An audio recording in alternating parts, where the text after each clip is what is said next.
नमस्कार, आप देख रहे हैं आज तक। आपके साथ मैं हूं सईद अंसारी। हमारे देश में ऑक्सीजन को लेकर हाहाकार मचा हुआ है। सबसे बुरा हाल राजधानी दिल्ली का है, जिसे लेकर सुप्रीम कोर्ट और हाई कोर्ट में सुनवाई हर रोज पिछले 15 दिनों से हो रही है, लेकिन ऑक्सीजन पर कोई सटीक प्लान तैयार होता हुआ दिखाई नहीं दे रहा। इस बीच सुप्रीम कोर्ट ने आज मुंबई के ऑक्सीजन मॉडल की तारीफ की और दिल्ली को मुंबई से सीखने की नसीहत दी। इस पूरे मामले पर हम चर्चा करेंगे।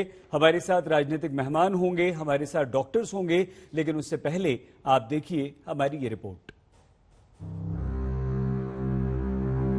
किसी भी प्राइवेट हॉस्पिटल में कोई लेकर राजी नहीं है।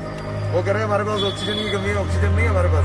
मैडम ये देखिए, कह तो रहे कर देंगे तो चलने की हालत है इसकी क्या? हमें बैठनी चाहिए, कम से कम मरीज को ऑक्सीजन तो दे दीजिए ताकि उनका कम से कम जान तो बचे। कोरोना संकट के बीच ऑक्सीजन की किल्लत मरीजों की सांसों पर आफत बनी हुई है। जिंदगी बचाने की जद्दोजहद के बीच लगातार ये सवाल बना हुआ है कि इस मुश्किल दौर में ऑक्सीजन की सप्लाई कैसे सुनिश्चित की जाए। ऑक्सीजन को लेकर सबसे ज्यादा दिक्कत की खबरें राजधानी से आ रही हैं, जहां के अस्पतालों में ऑक्सीजन की कमी से मरीजों की जान तक जा चुकी है। ऑक्सीजन की कमी को लेकर लोगों की उखड़ी सांसों को बचाने के लिए क्या क्या किया जा रहा है, इसे लेकर केंद्र सरकार ने सुप्रीम कोर्ट को जानकारी दी। केंद्र सरकार ने शीर्ष अदालत को बताया कि दिल्ली में बीते दिन 700 मीट्रिक टन ऑक्सीजन दी गई है। इससे पहले दिल्ली को 585 मीट्रिक टन ऑक्सीजन की सप्लाई की गई थी। केंद्र सरकार ने यह भी बताया कि 4 अप्रैल को किए गए सर्वे में ये बात सामने आई है कि दिल्ली के 56 प्रमुख अस्पतालों में ऑक्सीजन का पर्याप्त स्टॉक है। दिल्ली में ऑक्सीजन का कोटा बढ़ाने के याचिका पर सुप्रीम कोर्ट में दिन भर सुनवाई हुई। केंद्र सरकार और दिल्ली सरकार ने अपनी अपनी दलीलें दी। केंद्र सरकार का जहां यह कहना था कि वो अधिकतम सप्लाई कर रही है और पिछले दिनों उन्होंने 700 मीट्रिक टन की ऑक्सीजन सप्लाई की भी है, लेकिन लगातार इसको बनाए रखने में मुश्किल ये आएगी कि अगर दिल्ली का कोटा बढ़ाया जाए तो बाकी आसपास के राज्यों पर इसका असर पड़ेगा, क्योंकि कटौती उन्हीं में से, तेल इन्हीं तिलों में से निकलना है। लिहाजा ऐसे में दूसरे राज्यों के लिए कटौती की जा सकती है। हम इतने ऑक्सीजन के उधर अरविंद केजरीवाल ने प्रधानमंत्री नरेंद्र मोदी को चिट्ठी लिखी, दिल्ली को 700 मीट्रिक टन ऑक्सीजन सप्लाई को लेकर और शुक्रिया जताया और राजधानी को रोजाना इतनी ऑक्सीजन सप्लाई की मांग की। कल पहली बार केंद्र सरकार ने 730 टन ऑक्सीजन भेजी है। हम तहे दिल से दिल्ली की जनता की तरफ से, उनका मुख्यमंत्री होने के नाते मैं केंद्र सरकार का बहुत बहुत शुक्रिया अदा करता हूं। जब तक ये कोरोना की सेकेंड वेव कम नहीं हो जाती, हमें डेली 700 टन ऑक्सीजन की जरूरत है। ऐसा ना हो कि कल 700 टन आई और आज फिर से 400-300 टन आ जाए, फिर से सारे अस्पतालों के अंदर हाहाकार मच जाएगा। हालांकि केजरीवाल सरकार की इस मांग के बीच केंद्र ने सुप्रीम कोर्ट में दूसरे राज्यों में ऑक्सीजन की बढ़ती डिमांड का भी जिक्र किया है। केंद्र ने कहा कि राजस्थान, जम्मू कश्मीर, हिमाचल प्रदेश जैसे राज्य भी ज्यादा सप्लाई की मांग कर रहे हैं। ऐसे में अगर दिल्ली में लगातार 700 मीट्रिक टन ऑक्सीजन की सप्लाई देंगे तो दूसरे राज्यों के हिस्से में कटौती होगी। ऐसे में इस बात का अंदेशा है कि अगर कोरोना के मामलों पर जल्द काबू नहीं पाया गया तो राजधानी में ऑक्सीजन की समस्या इतनी आसानी से हल नहीं होने वाली। बड़ी बात यह है कि ऑक्सीजन की सप्लाई को लेकर सुनवाई के दौरान सुप्रीम कोर्ट ने कोरोना की तीसरी लहर का भी जिक्र किया और कहा कि अभी महामारी की तीसरी लहर आना बाकी है। ऐसी सूरत में सरकार को पूरे देश में ऑक्सीजन की सप्लाई पर ध्यान देना चाहिए। कोरोना के इस संकट काल में ऑक्सीजन की मांग के बीच सुप्रीम कोर्ट ने बीएमसी मॉडल की तारीफ की थी और दिल्ली सरकार के हेल्थ सेक्रेटरी को बीएमसी के अधिकारियों के अनुभव से सीखने को कहा था। दरअसल बीएमसी ने सबसे पहले सिलेंडर से ऑक्सीजन की होने वाली बर्बादी रोकी। इसके लिए बड़े कोविड केयर सेंटर्स पर ऑक्सीजन सप्लाई सिस्टम को बदला गया। सिलेंडर बेस्ड सिस्टम को पाइप बेस्ड सिस्टम बना दिया गया, जिससे जंबो सिलेंडर के जरिए ज्यादा से ज्यादा मरीजों को ऑक्सीजन सप्लाई की गई। इसके साथ 13,000 किलोलीटर वाली लिक्विड मेडिकल ऑक्सीजन टैंक तैयार किया गया है। अहम बात यह है कि बीएमसी ने यह तैयारी कोरोना की दूसरी लहर आने से काफी पहले जनवरी में ही कर ली थी, जिससे कोरोना के इस दौर में मुंबई ऑक्सीजन को लेकर मारामारी से बचा रहा। अदालतें बार बार सरकार को कारगर एक्शन के साथ ऐसी ही सूझबूझ से काम करने की सलाह दे रही हैं, ताकि महामारी के समय में ऑक्सीजन की कमी से किसी मरीज की जान न जाए। दिल्ली से संजय शर्मा और मुंबई से साहिल जोशी के साथ आज तक ब्यूरो। हमारे साथ इस वक्त नवाब मलिक जी, जो कि महाराष्ट्र कैबिनेट मिनिस्टर हैं, वरिष्ठ नेता हैं, सैयद जफर इस्लाम जी, बीजेपी के प्रवक्ता, सांसद राघव चड्ढा जी, आम आदमी पार्टी के नेता प्रवक्ता सचिन सावंत जी, कांग्रेस के नेता प्रवक्ता doctor Ravi Malik, CMD Radix hospital, doctor Swati Maheshwari हमारे साथ आप सब मौजूद हैं। आप सभी को नमस्कार और आप सभी का स्वागत। चर्चा की शुरुआत से पहले आप सभी के साथ साथ हम देशवासियों को यह जरूर बता दें कि आज एक ऐसी राजनीति हमें देखने को मिली जिसकी आप और हम सभी कामना करते हैं, और ये एक आदर्श राजनीति जिस तरह की हम हमेशा बात करते हैं उस तरह की राजनीति थी। दिल्ली के मुख्यमंत्री अरविंद केजरीवाल ने प्रधानमंत्री नरेंद्र मोदी को थैंक यू कहा, और थैंक यू इसलिए कहा क्योंकि आज दिल्ली को 730 मीट्रिक टन ऑक्सीजन मिल गई। उधर सुप्रीम कोर्ट ने हर रोज दिल्ली को 700 मीट्रिक टन ऑक्सीजन देने का फैसला सुना दिया और यह सुनिश्चित करने को कह दिया। यह दूसरी राहत की खबर आई। यह राहत की खबर इसलिए आई क्योंकि दिल्ली के अस्पतालों में जो हाहाकार मच रहा था, मरीज मर रहे थे, अब हम ये आशा करते हैं कि ऐसा नहीं होगा।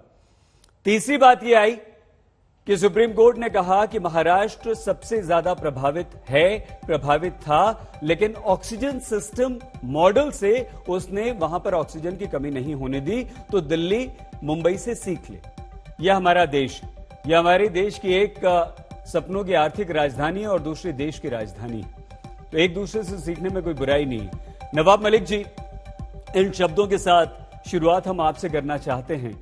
मुंबई सबसे ज्यादा प्रभावित शहर था, अभी भी है कोरोना से।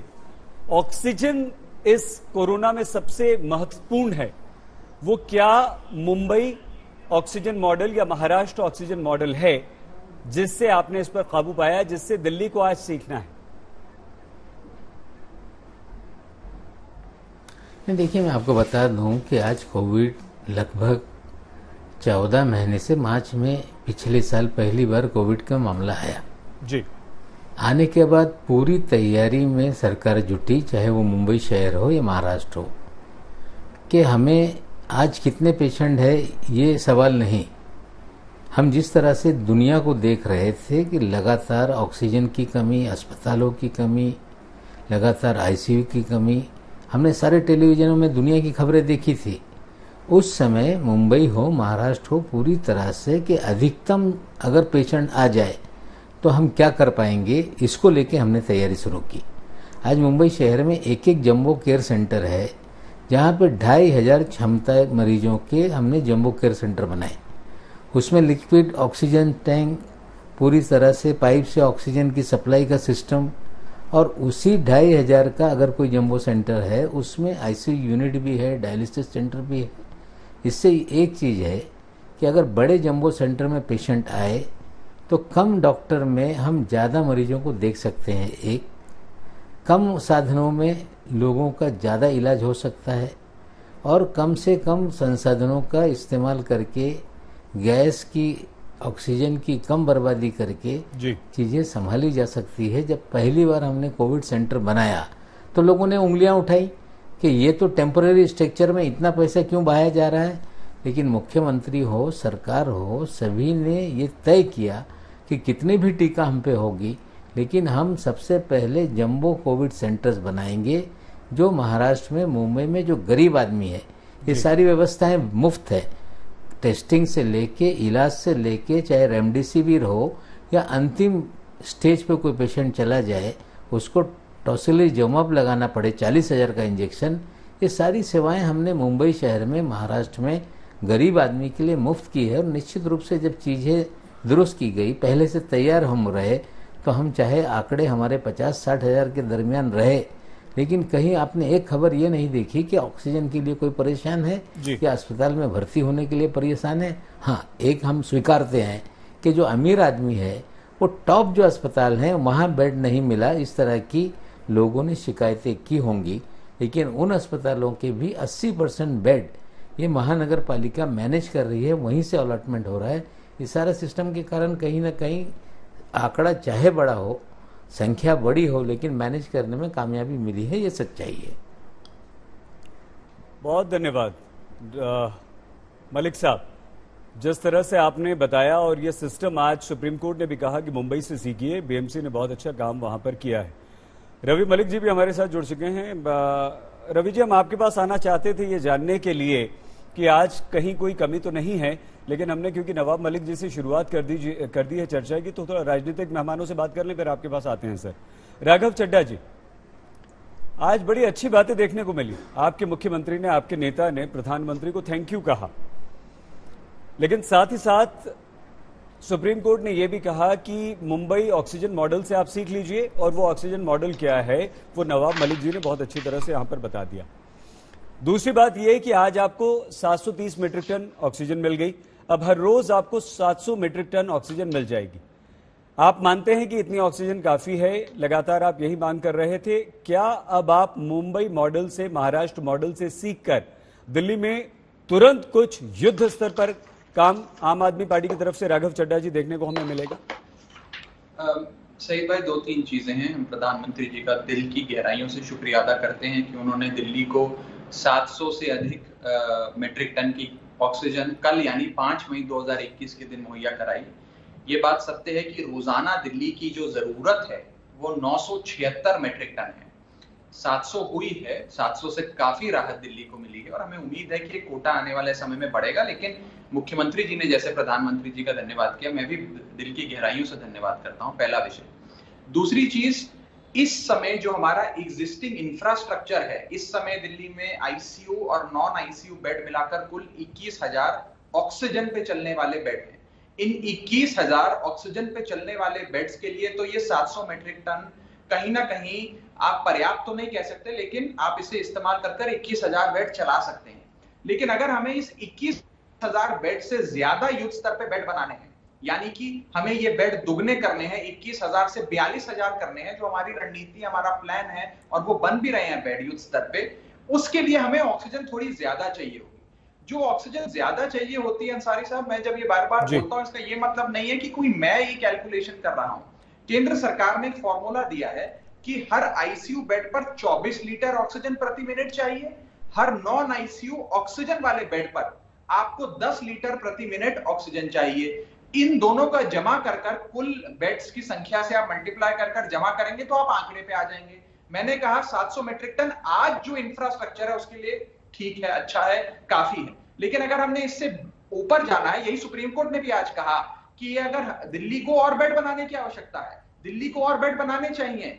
अगर ये बनाना चाहते हैं तो आप इन्हें थोड़ी सी और मुहैया कराइए। 700 से भी पूरी बात नहीं बनती है, लेकिन 700 आया, मैं शिकायत नहीं कर रहा हूं, मैं एक सकारात्मक ढंग से अपनी बात रख रहा हूं। दूसरी चीज, जहां तक बंबई और दिल्ली के कंपैरिजन की बात है, पहली बात तो मैं बधाई देता हूं शिवसेना की सरकार को, उद्धव ठाकरे साहब को, जिनके बारे में हम लगातार बहुत अच्छी चीजें सुनते हैं। उन्होंने अगर कोई नया मॉडल ऐसा इजाद किया है जिससे इतनी राहत मिल रही है तो हम उनका अभिनंदन करते हैं, उनसे जरूर सीखेंगे। किसी अच्छी चीज से सीखने में कोई गुरेज नहीं है। मैं तो कह रहा हूं दुनिया के जिस भी कोने में कोई दुश्मन भी कोई अच्छा काम कर रहा हो, उससे सीख लेकर हम अपने देशवासियों की जान बचा सके तो सीख लेनी चाहिए।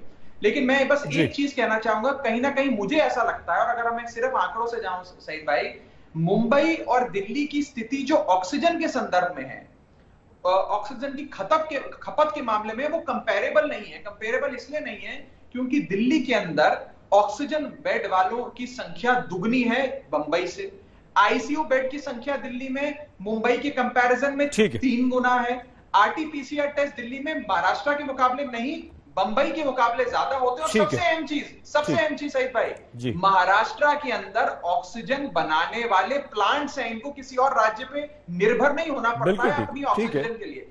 हमारे दिल्ली में, क्योंकि ये यहाँ नहीं है, हमारे दिल्ली में, आपकी दिल्ली में नहीं, हमें दूसरे राज्यों पे निर्भर होना होगा। बिल्कुल ठीक है, आप नहीं। छोटी सी बात, नवाब मलिक जी कुछ कहना चाह रहे हैं। सर आते हैं आपके पास, क्योंकि सैयद जफर इस्लाम और सचिन सावंत जी से भी एक रिएक्शन ले लें, फिर आपके पास आते हैं। बहुत अच्छी बात है राघव जी, अच्छा लगा आज आपने भी दिल की गहराइयों से प्रधानमंत्री मोदी को धन्यवाद दिया। सैयद जफर इस्लाम जी, जफर जी, महाराष्ट्र में सारे टेस्ट फ्री हो रहे हैं, ऑक्सीजन फ्री दी जा रही है, जो बड़े बड़े सेंटर्स, जंबो सेंटर्स बनाए गए हैं, वहां पर इलाज फ्री हो रहा है, ऑक्सीजन फ्री दी जा रही है। और यही मॉडल जिसे सुप्रीम कोर्ट ने दिल्ली को सीखने की नसीहत दी है, यही, और राघव चड्ढा जी कह रहे हैं हम बिल्कुल सीखेंगे, उससे करेंगे, लागू करेंगे, यही मॉडल क्या हम देश में जो राज्य हमारे ज्यादा प्रभावित हैं मध्य प्रदेश हुआ, उत्तर प्रदेश हुआ, राजस्थान हुआ, वो सब जो है वहां पर हम लागू नहीं कर सकते हैं?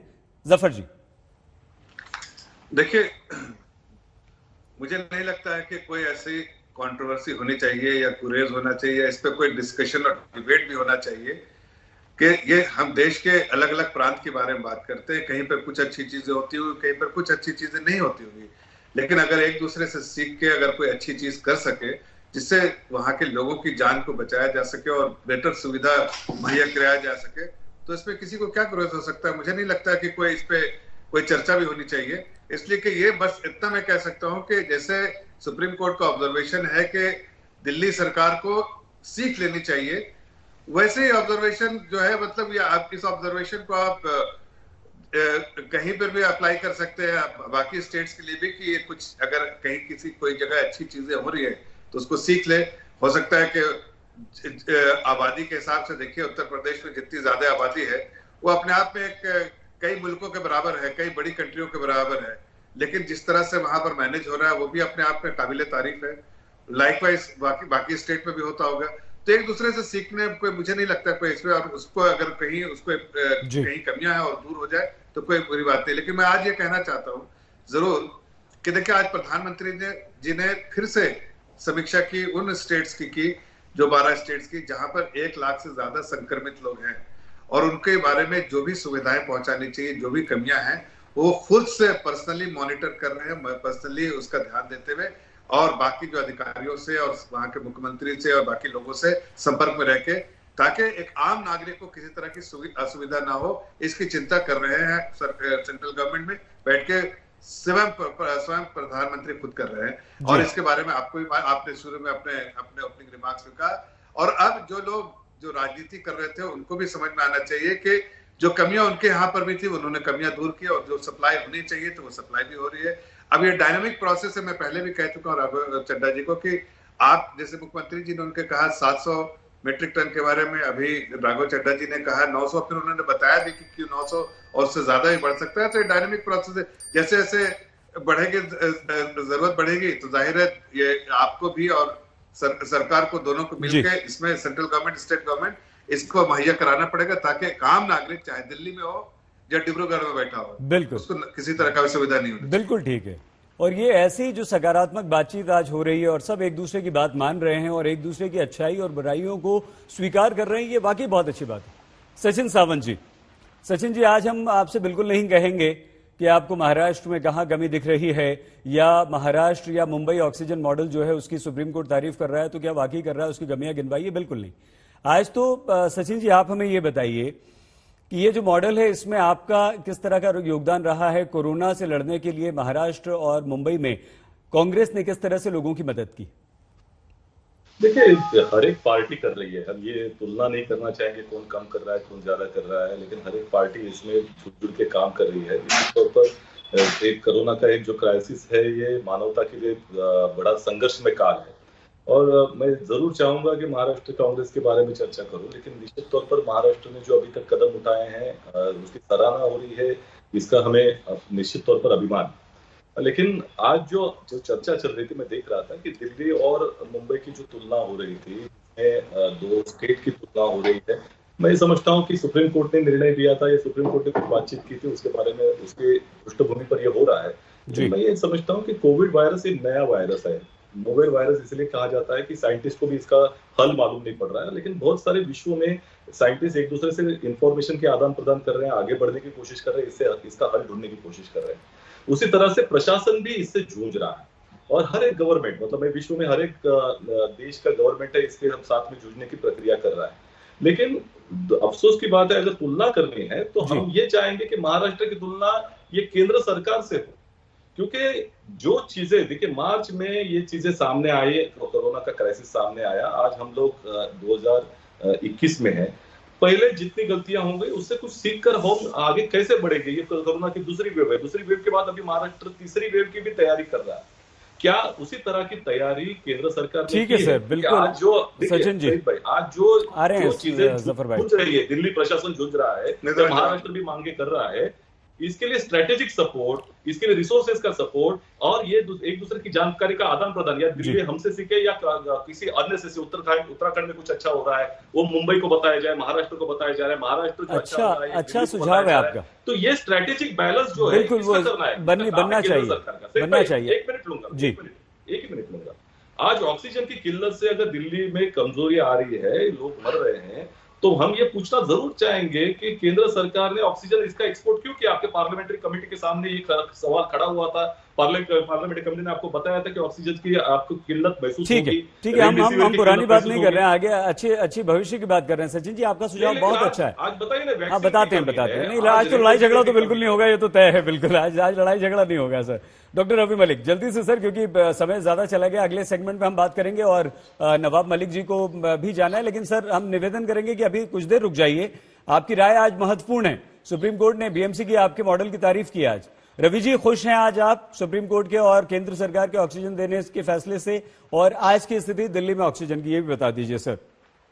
मैं दो चीजों से बहुत ज्यादा खुश हूं सईद जी। आज एक तो डिबेट बड़ी सकारात्मक वे से जा रही है, और दूसरा इसलिए भी खुश हूं, आप मेरे चेहरे से भी खुशी का अंदाजा लगा सकते हैं। मतलब कम से कम 15 दिन बाद हम आपके चेहरे पे राहत देख रहे हैं मलिक साहब। हाँ, तो हम बहुत थैंकफुल हैं सारे लीडर्स को भी, जिन्होंने कि हमें ऑक्सीजन दी, और अभी अच्छे से ऑक्सीजन आ भी रही है, और होपफुली मुझे लगता है अब आगे भी दिक्कत आएगी नहीं और ऑक्सीजन आएगी। और सबसे अच्छी चीज ये भी थैंकफुल है कि आज केवल सकारात्मक बात ही करेंगे, इन चीजों के ऊपर बात करेंगे, ऑक्सीजन की सप्लाई को हम आगे कैसे ठीक करें, इन चीजों पे बात करेंगे, ऑक्सीजन की कटौती कैसे करें, इन चीजों पे बात करेंगे, आगे आंकड़ों को कैसे कम करें, बनिस्बत के फलाने ने ये क्यों किया, ढिमकाने ने ये क्यों किया। तो मेरी ये सोच है, हमें इस वक्त युद्ध स्तर पे एक ही जो हमारा दुश्मन है कोरोना का वायरस, उसी को हराना है, और सारी पार्टियां मिलकर आज उसी की तरफ अपने बंदूकें तानेंगे और उसको खत्म करेंगे। और आज मैं आपको सईद जी आपकी चैनल पे बताना चाहूंगा,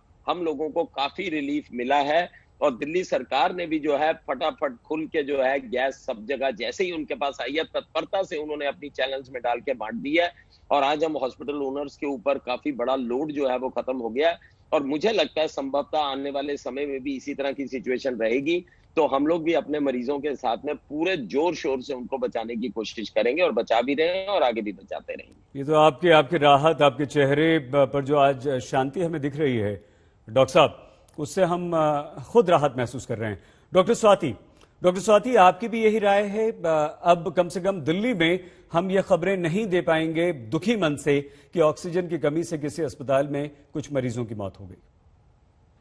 बिल्कुल सैयद जी, और जहाँ चाहा वहाँ राह, और मैं कहूँगी कि इंसान पत्थर से भी पानी निकाल सकता है, ये ज़रूर महाराष्ट्र सरकार ने करके दिखाया है। क्योंकि देखिए, आप केवल उनके मॉडल को अगर आप देखें तो ऑक्सीजन तक ही सीमित नहीं है। मैं कहूँगी कि बहुत सारी ऐसी और चीज़ें जो महाराष्ट्र सरकार ने की हैं और जो दूसरी सरकारों को जिससे सीख लेनी चाहिए।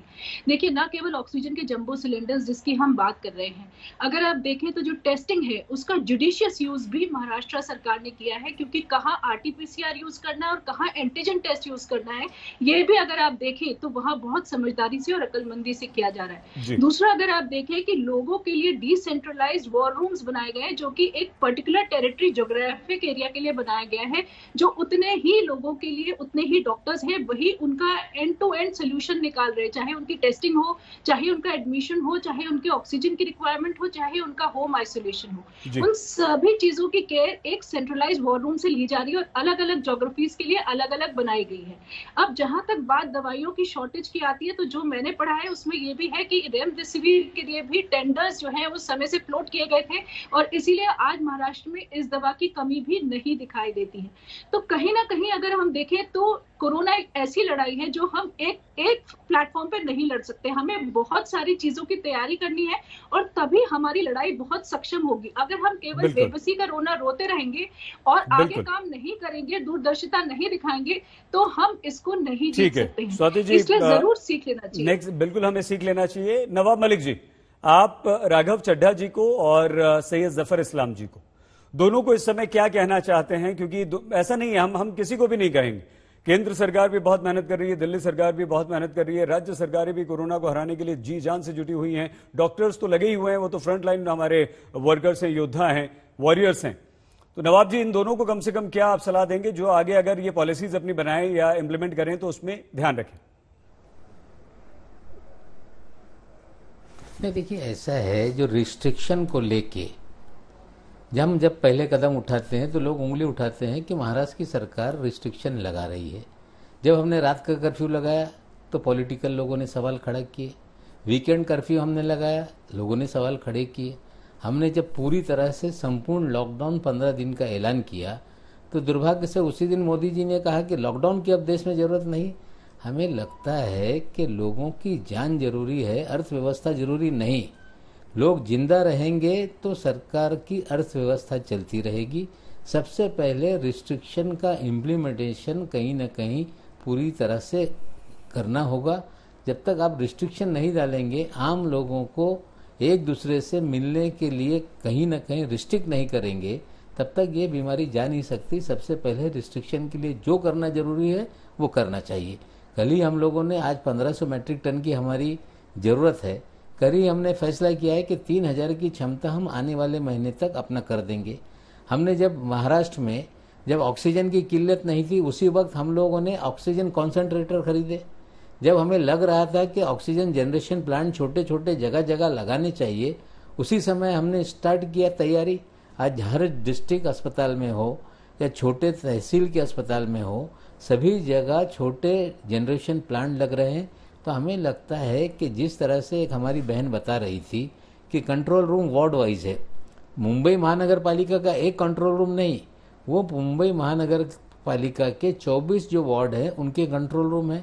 इसी तरह तहसील के कंट्रोल रूम बनाए जा रहे हैं, डिस्ट्रिक्ट के कंट्रोल रूम बनाए जा रहे हैं। पूरे महाराष्ट्र का डैशबोर्ड जिला वार बनाया जा रहा है कि कहाँ पे कितने बेड हैं, कितने पेशेंट हैं, कितनी शॉर्टेज है ना हो। तो ये सारा एक मैकेनिज्म तैयार किया गया है। हमें लगता है गंभीरता से लेना। सिर्फ आरटीजन टेस्ट कर देने से कोरोना डिटेक्ट हो जाएगा नहीं। आरटीपीसीआर जब तक हम उसको नहीं करेंगे, आरटीपीसीआर को ज़्यादा संख्या नहीं बढ़ाएंगे, हमें लगता है कि हम जंग नहीं लड़ सकते। देश के कई राज्यों में आरटीपीसीआर की जो लैब है वो नहीं है या उसका इस्तेमाल ढंग से नहीं किया जा रहा है।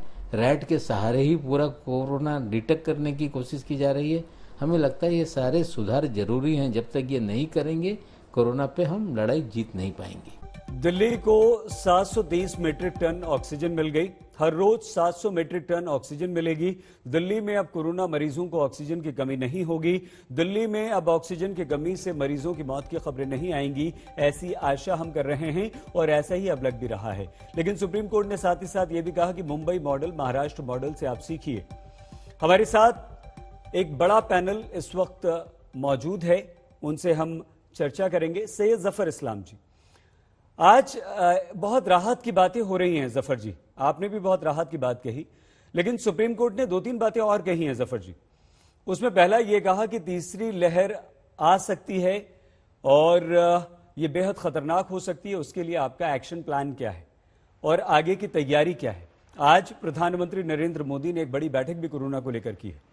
क्या तैयारियां हमारी हो सकती है सर, जिससे आज देशवासियों को थोड़ी सी और राहत मिले? जफर जी, देखिए, जब हालात की समीक्षा की जाती है, जो एक्सपर्ट्स कमेटी की रिकमेंडेशंस है, रिपोर्ट्स है, ऑब्जर्वेशंस है, उसकी समीक्षा की जाती है प्रधानमंत्री द्वारा। और जो बहुत सारे स्टेट्स के साथ जब वो इंटरेक्शन करते हैं, चाहे मुख्यमंत्री के साथ या फिर जो वहाँ के ब्यूरोक्रेट्स के साथ, तो उससे जो फीडबैक आता है, सबको ध्यान में रखते हुए, मतलब जो मॉडल्स बाकी जगह भी अपनाए गए हैं, उसको सबको ध्यान में रखते हुए मैं इतना कह सकता हूं कि आगे की भी तैयारियां और करेंटली भी डील करने के लिए सिचुएशन को साथ कैसे डील किया जाए और आगे किस तरह से डील करना चाहिए, उसकी तैयारियां पूरे तौर से की जा रही है। जो आदरणीय जो ऑनरेबल सुप्रीम कोर्ट ने जो कहा है उसके बारे में, वो जाहिर है सरकार उसको सुप्रीम कोर्ट में बताएगी कि क्या किया है। लेकिन मैं इतना जरूर आश्वासन दे सकता हूँ कि सरकार ने थर्ड वेव, क्या मैं आपको ये बताना चाहता हूँ, फोर्थ वेव, और कुछ डॉक्टर्स के जो अभी डॉक्टर्स भी यहाँ बैठे हैं, कुछ डॉक्टर्स ने ये भी कहा है, एक्सपर्ट्स ने, कि फिफ्थ और सिक्स्थ होगा। ऑफकोर्स वो सब जो वेव होगा वो कम होगा। सेकेंड वेव सबसे स्टीप जो है सेकेंड वेव, उसका थर्ड वेव, फोर्थ वेव उसके नीचे जाएगा, लेकिन ये 6 वेव तक रहेगा, ऐसा कुछ एक्सपर्ट्स ने भी कहा है। हकीकत क्या है, एक्सपर्ट्स ज्यादा जानते हैं। हम और आप जो एक्सपर्ट्स के व्यूज होते हैं उसको ध्यान में रख सकते हो जो, और उसके बेसिस पे जो तैयारियां की जानी चाहिए वो की जा रही है और की भी जाएगी। लेकिन एक चीज, मैं चूंकि नवाब मलिक साहब हैं और आज बहुत अच्छा पॉजिटिव तरीके से बात हो रही है और डॉक्टर महेश्वरी ने भी बहुत सारी तारीफें की महाराष्ट्र के बारे में, और अच्छा लगा कि डॉक्टर्स भी और सभी लोग एक दूसरे की तारीफ करें। आज कोई नेगेटिविटी कांग्रेस के प्रवक्ता चाहते थे लाए, लेकिन आपने भी उनको रोकने की कोशिश की। मैं सिर्फ इतना कहना चाह रहा था कि आज मैंने टीवी पे जो देखा महाराष्ट्र में जो लोगों पर अस्पताल में जो लाठियां बरसाई जा रही है, शायद वो मरीजों के पेशेंट के या जो भी रिश्तेदार हो, कोई भी हो, भीड़ हो, उसको भी अगर थोड़ा सा वैक्सीन वाली खबर है कल की जफर भाई। नहीं, आज कई जगह सच्चाई है कहते नहीं, मुझे मालूम नहीं। हाँ, हमने दिखाया था वैक्सीन सेंटर पर हुआ था वो। हाँ ठीक है, लेकिन अच्छी बात आपने कही है। हम आते हैं, मैं कोई क्रिटिसाइज नहीं कर रहा हूँ, पुलिस एक्शन ना हो तो उस तरह के लाठीचार्ज कहीं ना कहीं कोरोना के जो आर्थिक एफर्ट्स है, हमें लगता है हम थोड़ा सा जफर भाई डाइवर्ट हो जाएंगे क्योंकि बहुत अच्छी बातें हो रही हैं। एक्शन प्लान पे आगे बात कर लें। सुप्रीम कोर्ट ने भी कहा कि कोरोना से लड़ने के लिए आपका एक्शन प्लान क्या है। सचिन जी आ रहे हैं आपके पास। राघव चड्ढा जी, क्या आज आप ये राहत दे सकते हैं कि ऑक्सीजन की अब आपको कमी नहीं है, आप 2100 ऑक्सीजन बेड का इंतजाम कर लेंगे? जाहिर सी बात है कोरोना केसेस अब कम हो रहे हैं दिल्ली में, हालांकि देश में 4 लाख को पार कर गए हैं और जो रिकवरी रेट है वो काफी बढ़ रहा है। हालांकि मुंबई जैसा तो नहीं है दिल्ली का, लेकिन मुंबई का महाराष्ट्र का सबसे अच्छा है। तो जाहिर सी बात है हम इतने बेड्स में काम चला लेंगे। कोई राहत दे सकते हैं, कोई ऐसा आश्वासन दे सकते हैं कि जिससे कम से कम दिल्ली वाले, देश के लोग ये थोड़ी सी राहत लें कि हाँ अब दिल्ली में ऑक्सीजन की कमी से कोई नहीं मरेगा? दो चीजें पहली चीज तो ये है जी, मैं अक्सर ये बात कहता हूं कि वायरस के बारे में आप एक ही चीज कह सकते हैं, the only thing that is predictable about this virus is the virus is unpredictability. ये वायरस कब कैसा बिहेव करेगा, कब पीक आएगी, क्या हम आज पीक पे खड़े हैं या 15 मई को पीक आएगी या 25 मई को आएगी, ये कोई नहीं जानता है। और इसीलिए हमने अपनी बेड कैपेसिटी बढ़ाने का एक संकल्प लिया है कि दिल्ली में किसी भी व्यक्ति को बेड ना मिले, ऑक्सीजन ना मिले, इस कारणवश किसी की भी मृत्यु ना हो, किसी की भी सेहत बर्बाद ना हो। हमने 21,000 बेड अभी तैयार कर दिए हैं जो चल रहे हैं इस समय दिल्ली में, लेकिन हम 20,000 और करने जा रहे हैं। हमारा संकल्प है, हम करेंगे। नंबर 2, आज सुप्रीम कोर्ट और हाई कोर्ट के हस्तक्षेप के बाद लगातार उन्होंने कार्रवाई करी, उसके बाद और केंद्र सरकार के भी मैं प्रयासों से आज 730 मेट्रिक टन जाहिर सी बात है दिल्ली को मिला है। पर इसमें 2 फैक्चुअल जानकारियां मैं आपको देना चाहूंगा। मैं रोजाना ऑक्सीजन बुलेटिन भी दिल्ली सरकार का जारी करता हूं।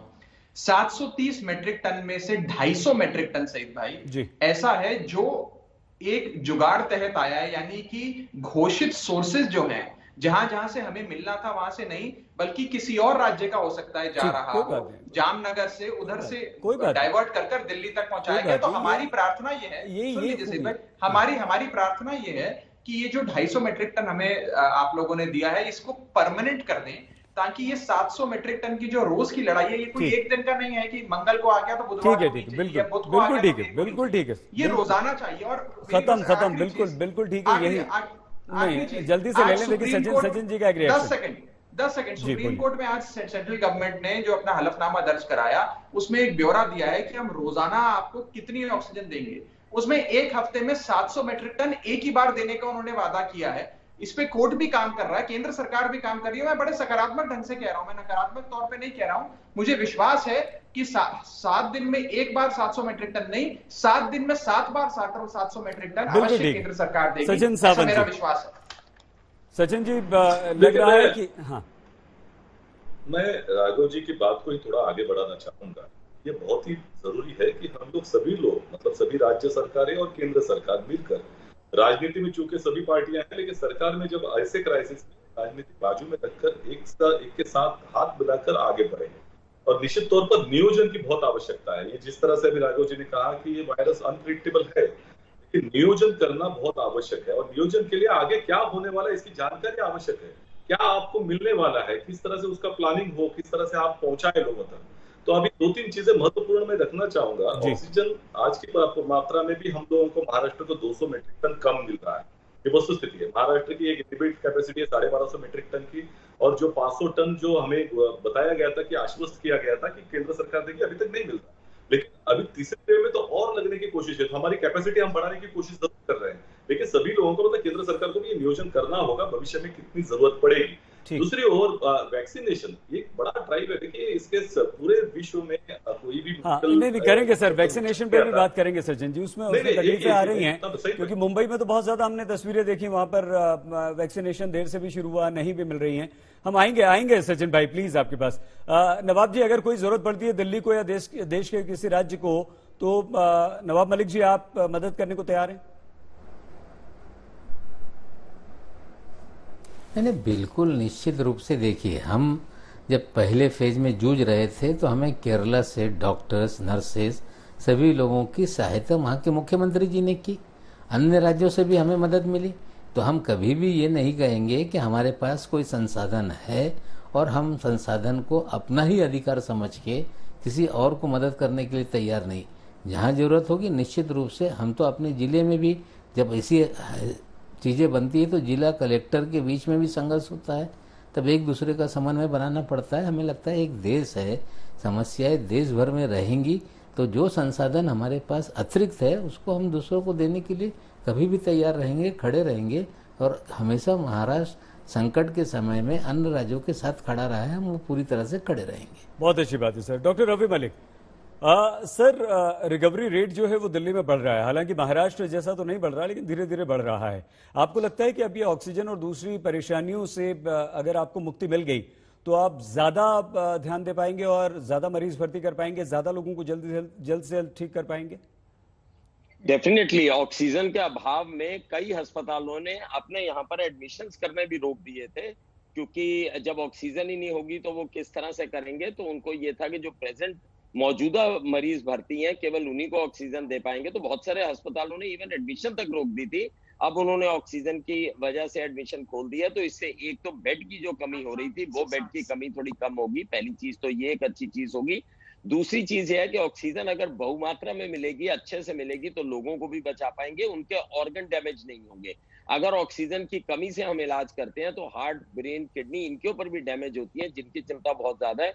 तो वो भी एक बहुत अच्छी चीज है। केवल और केवल मैं यही रिक्वेस्ट करना चाहूंगा कि अनइंटरप्टेड सप्लाई ऑफ ऑक्सीजन, बिना किसी रुकावट के ऑक्सीजन लगातार 24/7 हमारे को मिलनी चाहिए। ये नहीं होना चाहिए कि आज मिल गई कल नहीं मिली। और एक सही जी और बात बताऊंगा जो कि आज सुप्रीम कोर्ट ने भी उठाई है, वो ये है कि तीसरी वेव भी आ सकती है। हम लोगों को उस चीज के लिए भी जागरूक रहना बड़ा जरूरी है। और जो ये तीसरी वेव आएगी, ये हो सकता है हमारे बच्चों के ऊपर ज्यादा प्रकोप पड़े, क्योंकि हमारे जो 41% बच्चे 18 साल से छोटे हैं वो अभी तक वल्नरेबल है, उनको अभी तक वैक्सीन किसी को भी नहीं लगी हुई है। तो तीसरी वेव के लिए भी हमें जागरूक रह के वैक्सीनेशन देनी चाहिए, वैक्सीनेशन ड्राइव बढ़ानी चाहिए। फिलहाल जो वैक्सीनेशन ड्राइव है वो इस वेव की मोर्टेलिटी को कम नहीं करेगी, लेकिन वो वैक्सीनेशन ड्राइव आने वाले जो थर्ड वेव है उसको रोक देगी। तो ये भी एक बहुत अच्छी बात, महत्वपूर्ण है, इंपॉर्टेंट है, ये इंपॉर्टेंट बात है। और बच्चों का खासतौर से सुप्रीम कोर्ट ने जिक्र किया है कि अगर बच्चे बीमार पड़े तो माता पिता क्या करेंगे, ये भी सरकार को सोचना है। डॉक्टर स्वाति, आपको लगता है कि अभी जो स्थिति चल रही थी ऑक्सीजन की कमी को लेकर, हम लोग पैनिक हो जाते थे, हम पहले से डॉक्टर्स को आपको फोन करना शुरू कर देते थे कि हमें बेड चाहिए, जैसे ही हम पॉजिटिव हुए, ठीक भी हैं, सिम्टम्स कम भी हैं या नहीं भी हैं, या भर्ती होने की जरूरत भी नहीं है, तो हमें बेड चाहिए, हम प्रेशर बना देते थे आप पर और बेड पहले से बुक करवा लेते थे, या जरूरत नहीं है तो भी जाकर एडमिट हो जाते थे। आपको लगता है कि अब लोगों में भी ये विश्वास पैदा होगा कि नहीं, ऑक्सीजन है, जब चाहेंगे तब मिल जाएगी, जब चाहेंगे तब बेड मिल जाएगा, राहत मिलेगी मैम? बिल्कुल जरूर मिलेगी सही जी, और ये होता भी है। देखिए, जब जिस चीज की कमी होती है उसी को सब पाने के लिए दौड़ते हैं, क्योंकि हर किसी को ये लगता है कि हमें जब जरूरत पड़ेगी तो हमारे पास होगी या नहीं होगी। इसीलिए अगर आज ये चीज ऐसा लगता है कि अब अवेलेबल होगी, चाहे वो हॉस्पिटल्स हो, चाहे लोगों के ऑक्सीजन सिलेंडर्स हो घर के लिए, तो लोगों में जरूर एक राहत की सांस आती ही है कि अच्छा, अगर कल को हमें इसकी जरूरत पड़ी तो कम से कम हमें दर दर भटकना नहीं पड़ेगा, ब्लैक मार्केटर्स के पास नहीं जाना पड़ेगा और हमें इसके लिए जद्दोजहद नहीं करनी पड़ेगी। तो ये चीजें अगर हमें आसानी से मिल जाएंगी तो हमारा फोकस भी जो है वो इनको जो हम प्रोक्योर करने में लगाते थे वहां लगाने की बजाय हम ट्रीटमेंट में कैसे बाकी लोगों को घर के देखना है उसकी तरफ भी डाइवर्ट कर सकते हैं। मैं सही जी 3 चीजें जरूर बोलना चाहूंगी आज यहाँ कि 3 चीजों पर हमें ध्यान देने की बहुत जरूरत है अगर हम थर्ड वेव को भी जीतना चाहते हैं। पहला, एक हमारे हॉस्पिटल बेड्स और ऑक्सीजन की जो सप्लाई है उसको हमें आगे के लिए भी दुरुस्त करना है और उसको ये समझना कि हमें आगे कितनी और जरूरत पड़ सकती है उसकी तैयारी करना भी। दूसरी चीज है कि हमारा जो हेल्थ केयर पर्सनल जो पैरामेडिकल स्टाफ है उनको हम कैसे और बढ़ा सकते हैं। क्या हमारे घर में बैठे जो डॉक्टर्स हैं जो कि किसी हॉस्पिटल से अटैच नहीं है या जो भारतीय मूल के डॉक्टर्स बाहर हैं, ठीक है स्वाति जी एक टेलीमेडिसिन के द्वारा इंक्लूड कर सकते हैं। ठीक है तो ये मैम, भी क्षमा, जरूर सोचें। टेलीमेडिसिन का हमेशा से आप जिक्र करती रही हैं जब भी हमारे साथ होती हैं। जफर भाई आपसे खत्म करेंगे, समय बहुत ही कम रह गया है, लेकिन इस बीच एक ये कि जो जितने हमारे प्राइमरी स्कूल्स हैं देश भर में, क्यों ना अभी से हम इंतजाम कर दें थर्ड वेव से पहले ही या अभी भी उन लोगों उन्हें आइसोलेशन सेंटर या वहां पर इंतजाम कर दें, कुछ कोविड केयर सेंटर्स की तरह तब्दील कर दें। और जफर भाई एक और, कोरोना के बीच इससे बहुत सारे मामले आ रहे हैं, जो हेल्थ इंश्योरेंस कंपनीज हैं वो अब डिनाई कर रही हैं, कैशलेस को डिनाई कर रही हैं, वहां एक भ्रष्टाचार हो रहा है, उस पर भी हम कभी आपसे बात करेंगे। लेकिन आगे एक्शन प्लान थर्ड वेव से निपटने के लिए जल्दी से आप ही से खत्म करेंगे। देखिए सईद भाई, जैसा मैंने कहा कि सरकार की हर तंत्र इस कोशिश में है कि अभी पहले जो सेकेंड वेव की प्रॉब्लम उसको डील करते हुए साथ साथ जो थर्ड वेव का संज्ञान पूरा लिया गया, एक्सपर्ट एडवाइस, डॉक्टर्स के एडवाइस, जो ग्लोबल एक्सपर्ट्स हैं उनके एडवाइस, मुझे लगता है कि जितनी सारी तैयारियां करनी है वो उस दिशा में काम किया जा रहा है और हर चीज मुहैया। जफर भाई क्षमा, आपको रोकना पड़ेगा, आपकी बात सुनना चाहते थे नवाब मलिक जी, सैयद जफर इस्लाम जी, राघव चड्ढा जी, सचिन सावंत जी, डॉक्टर रवि मलिक जी, डॉक्टर स्वाति माहेश्वरी जी, आप सभी का बहुत धन्यवाद।